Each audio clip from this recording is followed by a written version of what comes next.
This conference will now be recorded.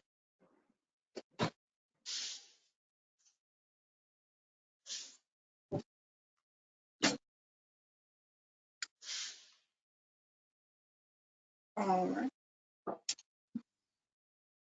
Cole, is your mic working? Yeah, you can hear me well, Awesome. right? Yep. All Okay. right. Cool. Does our interviewer want to start off with a question, or how would you like us to start us off? Maybe just with introductions, I guess. Okay. Do you want to go first? Sure. My name's Annika Schneider. I live in Kalmar, Sweden.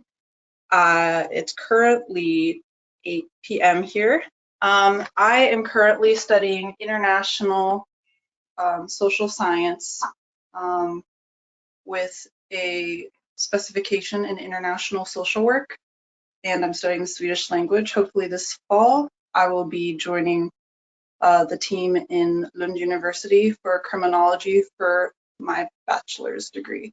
As for my prior education, I have both my high school diploma and international baccalaureate diploma as of May of 2019. Wow. Well, I'm Cole. I live in New York City, and right now I attend Rutgers University, which is in New Brunswick, New Jersey. And I'm planning to major in computer science, so totally different field than what you're studying. I'm also interested in math and physics, so sort of just STEM all around.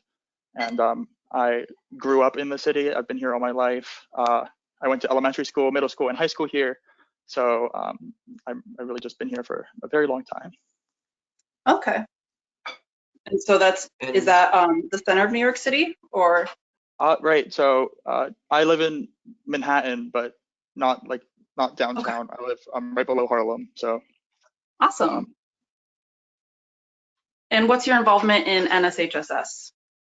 Well, I've been a member since high school, and I've gone to events, and was going to go on the Stockholm trip, but unfortunately, it had to be canceled because it would be unsafe, obviously. So Yeah. Yeah, I was supposed to go to that, as well as a representative for the NSHSS Executive Board. I am the president of the General Student Council body, and I'm an ambassador, which I've been for about a year since I've joined. Yeah. wow, okay, some nice credentials. Likewise. How about Drew? And so I also live in New York City. I attend the same elementary, middle, high school as Cole. I was also an NSHSS member since high school. Currently in college, I'm studying, also planning on being a computer science major, and am interested in physics, astrophysics, and math in no particular order. Wow. So very similar career interests, as you can tell. Okay. Yeah. Which makes sense So because we're twins. So. Oh, okay. Yeah. Yeah. Okay, cool. Are you guys in opposite rooms then? Yeah, we're in different rooms right now, just so you don't hear the echo, because if one of us talks, it'll go into the other person's mic. So. Okay, got it. So, I suppose we can get right down to it if nobody else has any questions.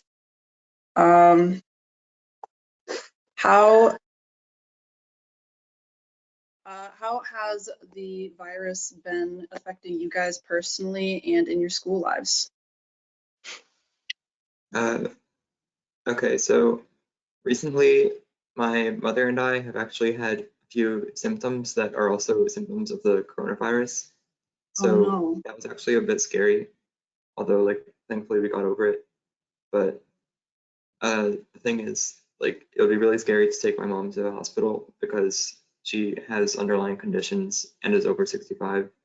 So like recently when the hospitals had a lot of patients coming in for the coronavirus, they had to like prioritize the people who were more likely to survive to give them ventilators because they're limited on medical equipment. So that would mean that my mom would be like low priority, and that'd be really scary. And also they don't allow the like patients, friends, and family to come in with them because of just the high volume of everyone coming. Okay. And how's that also affected your school life? Well, yeah. since we actually room together, so we have very intertwined school lives. Like we're roommates in at Rutgers. So basically, it's affected us the same way, I'd say, which is that I'm not sure if something like this happened to you in Sweden, but basically everyone on campus has to leave and go home because they can't have tons of people on the campus, all intermingling, of course, because then everyone's going to get infected at a much higher rate. Especially because Rutgers is a huge university. You know, there are over 50,000 students, and it's a huge campus. So yeah, there's tons of possible transmission vectors if everyone just stays together. So you know, we had to get kicked off, and I know a lot of people in the States, at least, are experiencing this, where basically they have online. They have to take their classes online. In New York City, I know it's public schools as well, so like public high schools. That's where we went as well. So basically, no matter what field of education you're in, you have to be taking your classes online. I mean, some people, it depends on your preference. You know, some people might actually like the online classes better, but in my case, at least, I don't know. I feel a little uncomfortable. I feel like I'd be able to learn a little more if I was, in class and able to, actively participate and see the professor. But yeah, I mean, it's definitely something to get used to. It's taken a while, but I've had a month to do it, so I'm feeling pretty comfortable right now. I mean, hopefully this doesn't continue to the fall, right? I mean, it's really impossible to tell if there's going to be if classes will resume in person in the fall. I mean, some schools are already saying that they're going to remain online, and some are saying that they'll be back in person. So, it's really hard to tell. Interesting. All right. Yeah, I definitely sympathize with the online class. I was notified a week before I was supposed to start class in March that it was all going to be online. And that was definitely a difficult transition for me because I've been in public school my whole life, and this was my first semester of college. So having that online was a big struggle. And I sympathize for the entire student body around the world that has to do that. But as for Sweden, it's only high school and colleges as of March that have to have online classes, whereas ninth grade and below are actually currently still in school normal time. So our after school activities, the philosophy here is that most parents are actually the essential workers, as you might put it. And so if we ask for those students to stay home, then we also can't expect the parents to be able to work at the same time. And so that has definitely been a struggle, and definitely had its side effects. Our cases have been rising exponentially with rate now, as I checked of this morning, a 74% death rate of our closed cases. Wow. That's certainly a trade-off. Like you have to, consider if you let younger people go to school, then, there's a chance that they can become, that they could get the virus without symptoms and then transfer it to other people, like their family. So I guess that might be like one cause of why that rate is so high. I mean, what do you think about that? Yeah.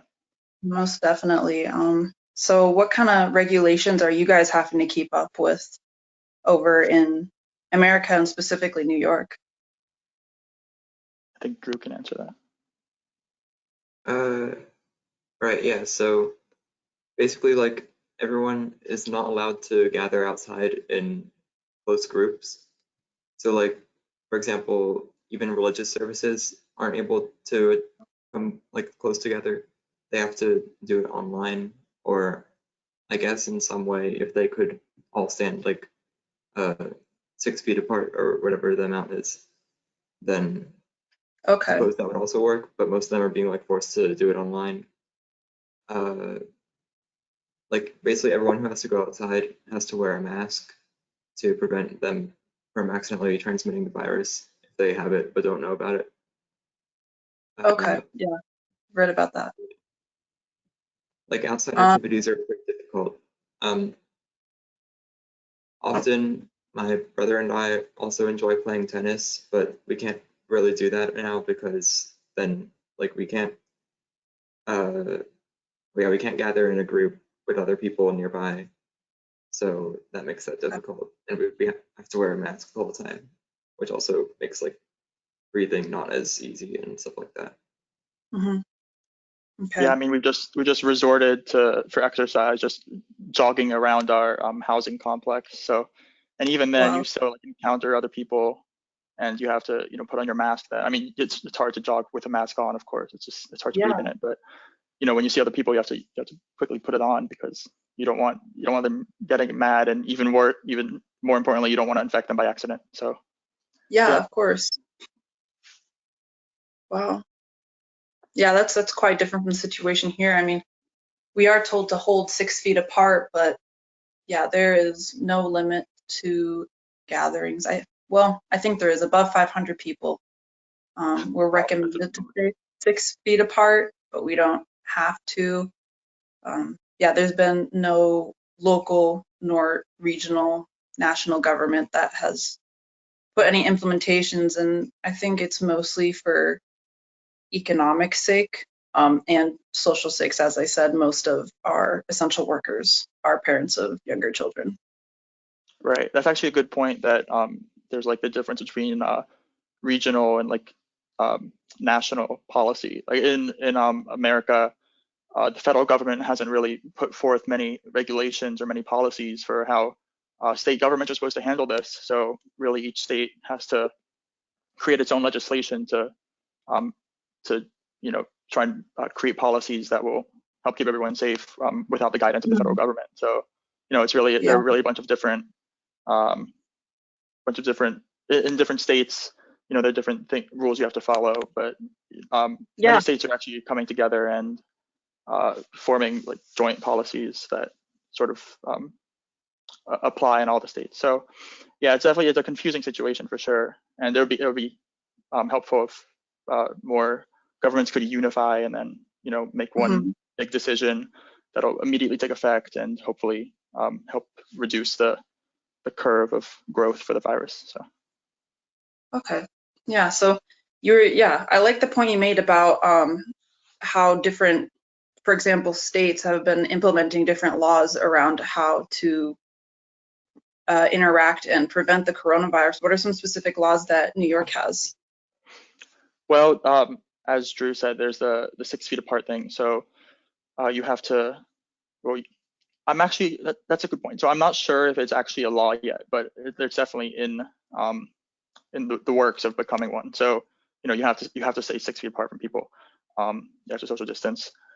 You have to wear a mask, I believe, unless you're 12 feet apart. So if you're 12 feet apart, you don't have to wear a mask.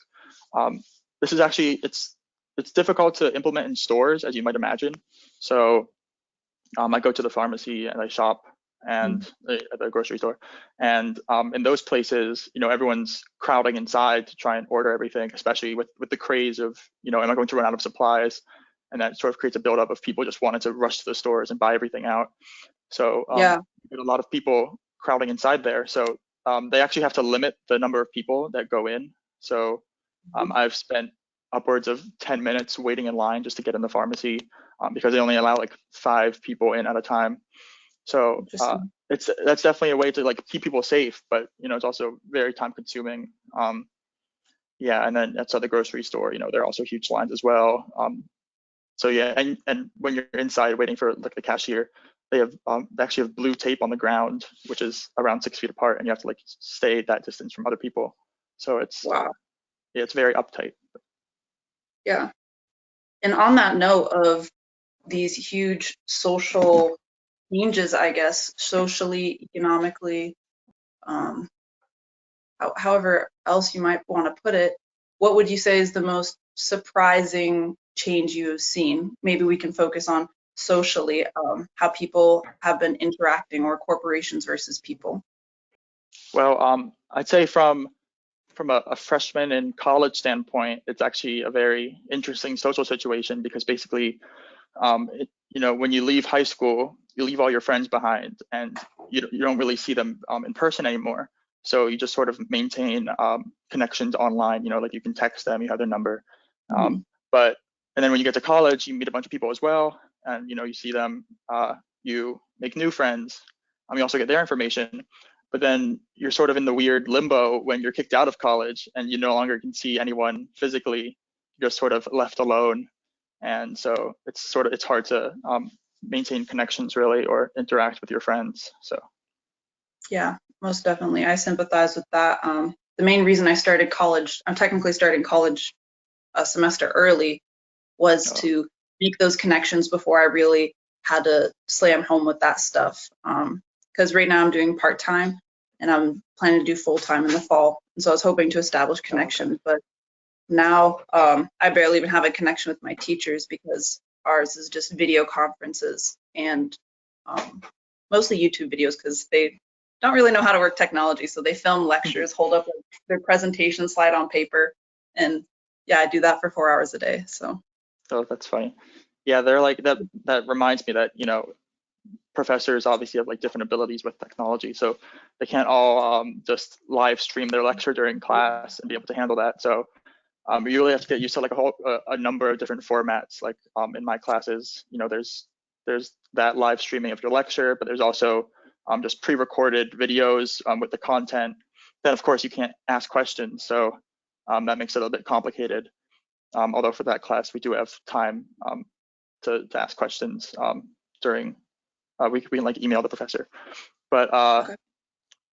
yeah. So it's just a bunch of different methods of learning.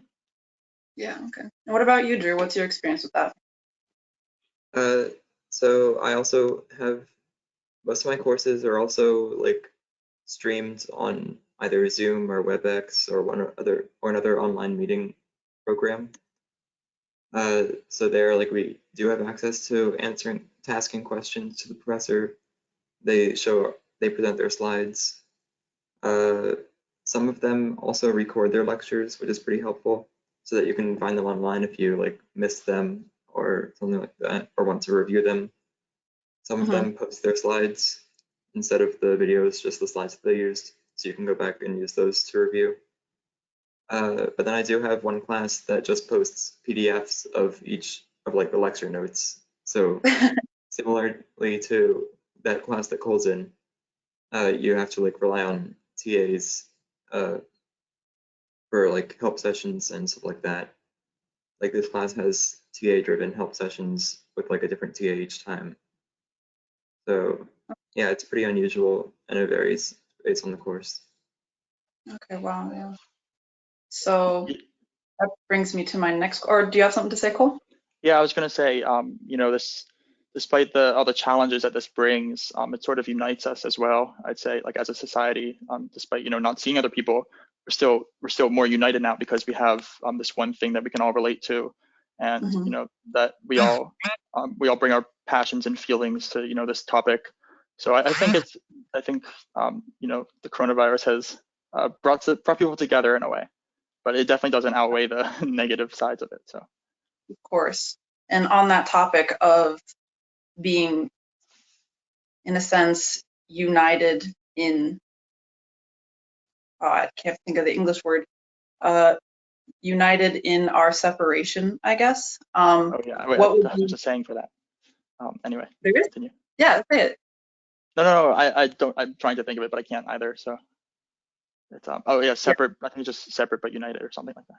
Something like that, yeah. We can definitely hold to that for the mutual global feeling of this situation. But I wanted to hit on the topic of you talking about missing being out with people.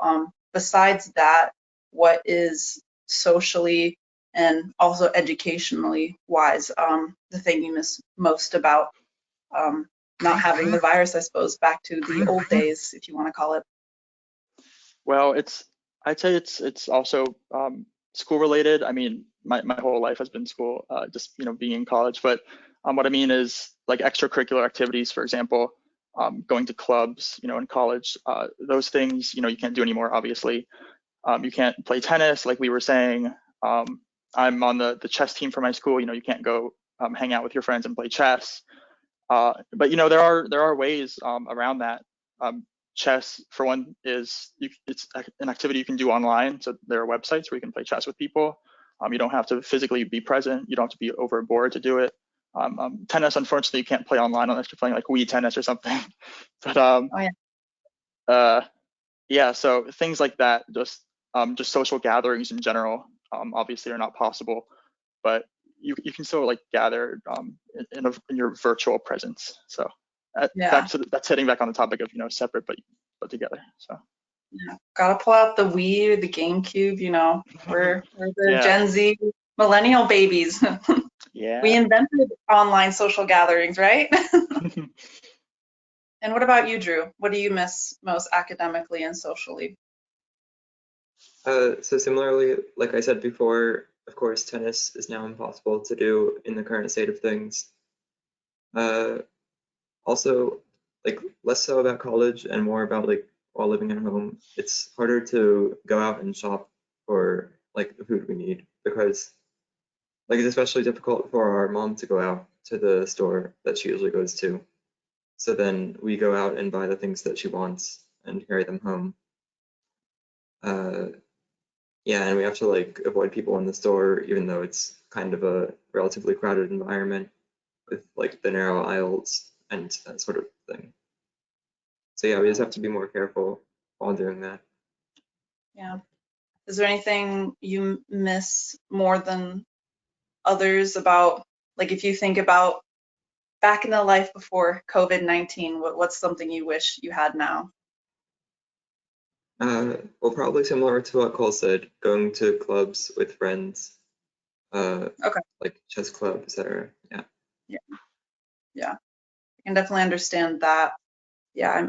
I had to cancel. I'm a CrossFit trainer here in Sweden, and I had to cancel it for my students, which is, of course, upsetting. I can't train karate, but as much as I miss that, I think I miss just being able to go to the grocery store and seeing my friend and be like, "Oh my God, hi," and Yeah, hugging. It's just, as much as you understand it's necessary to distance yourself, you can still crave that physical contact, that physical affirmation that you no longer can really give people, and right, want to give people in such a hard time.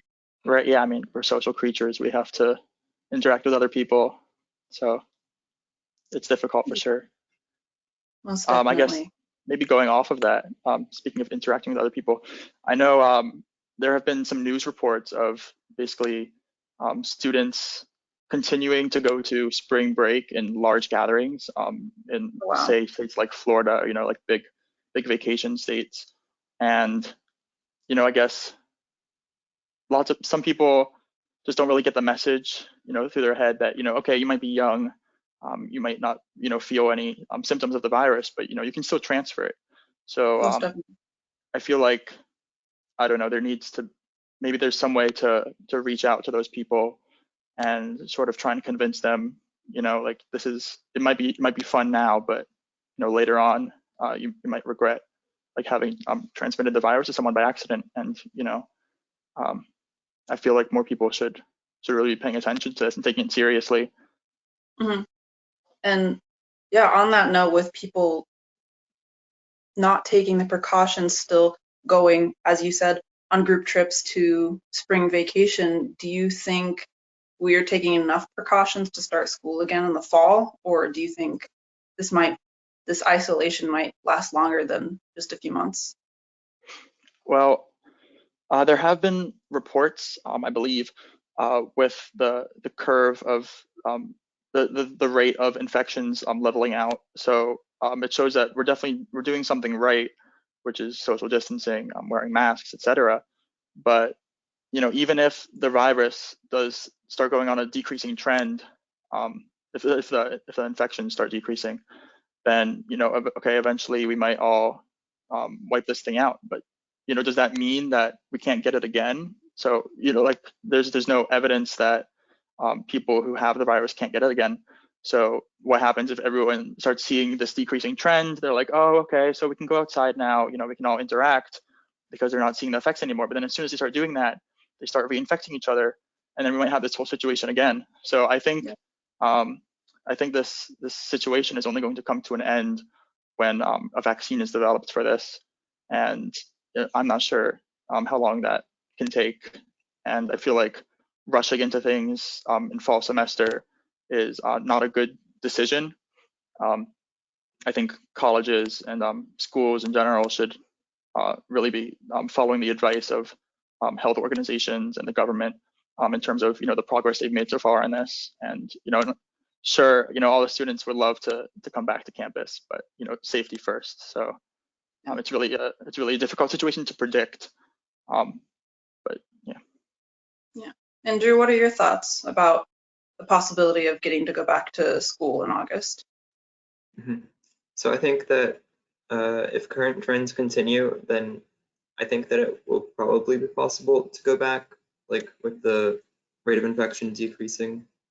But then again, of course, we still do have to be aware of like the World Health Organization and similar health organizations, like what they say on the virus. So we have to make sure that with like future data that we get, that it will be safe to go back.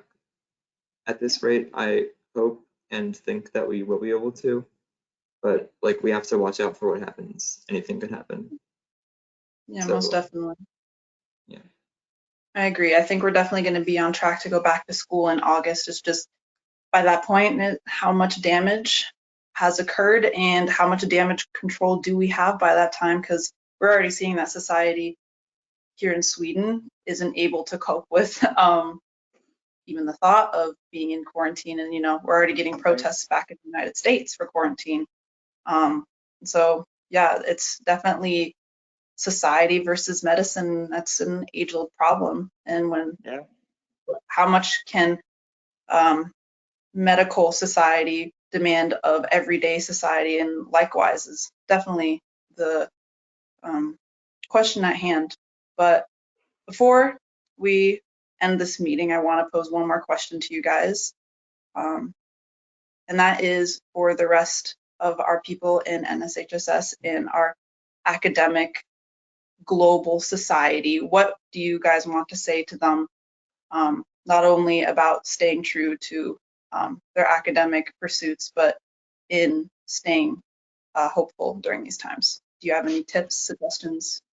Yeah, so I just go off of my point about let's say like spring vacationers. So definitely prioritize safety over everything else. Don't go hang out with your friends just because it's just us. We won't encounter other people. It's much more safe if you just stay in quarantine. But going off of that, also try to adjust yourselves to online classes. It's definitely difficult at first, but like with everything, practice makes better. So keep going at it, and keep going to your lectures. And I know it can be boring sometime, but maybe try and occupy yourself and like focus on the class, and just keep pushing, and eventually everything will work out, and we'll have a vaccine for this. Yeah, those are great words. Thank you, Cole. What about you, Drew? Yeah, I would like everyone to like make sure that they know that we're all in this together. Everyone is working from home, like taking classes from home. So it's an experience we're all sharing together, and that people shouldn't be worried about this too much, because eventually we'll all go back to school. Yeah, I think that's a beautiful word that you said, Drew. In my thoughts, as scary as it is for some and isn't scary for others, this is definitely an event that will go down in our textbooks. And I hope for those who aren't currently taking the consideration of quarantine and self-distancing that they do, because I think we all should be there to tell the story ourselves for when this disaster is over. I think it'd be tragic to lose your life in a pandemic that you could have been around to tell the story of. So yeah, I hope everybody stays strong, especially you, Drew and Cole. Thank you so much for being in this conversation. I am Yes. super proud of you guys, super proud of all of NSHSS for staying strong. Keep pushing through. One day we'll look back at this and it'll be the triumph of beating a pandemic by sitting on the couch, won't it be? Yeah, thank you so much. It was a great conversation. I enjoyed it a lot. So Yeah, and stay in touch if you need anything. I'm happy to talk to y'all, happy to even further this conversation once this pandemic takes its course wherever it might go in these next months. yeah. Yeah. All right. Okay, thank you so much. Yeah, Thank thank you. you.